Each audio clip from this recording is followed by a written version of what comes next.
شروع اللہ کا نام لے کر جو بڑا مہربان نہایت رحم والا ہے۔ اب جو شخص اسے سننے کے بعد بدل دے اس کا گناہ بدلنے والے پر ہی ہوگا۔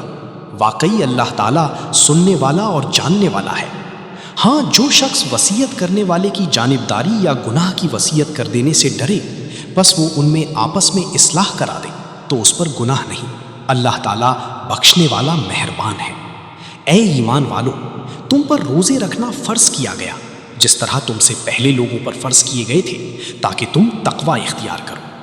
گنتی کے چند ہی دن ہیں، لیکن تم میں سے جو شخص بیمار ہو یا سفر میں ہو تو وہ اور دنوں میں گنتی کو پورا کر لے، اور اس کی طاقت رکھنے والے فدیہ میں ایک مسکین کو کھانا دیں۔ پھر جو شخص نیکی میں سبقت کرے وہ اسی کے لیے بہتر ہے، لیکن تمہارے حق میں بہتر کام روزے رکھنا ہی ہے اگر تم باعلم ہو۔ ماہ رمضان وہ ہے جس میں قرآن اتارا گیا، جو لوگوں کو ہدایت کرنے والا ہے اور جس میں ہدایت کی حق و باطل کی تمیز کی نشانیاں ہیں۔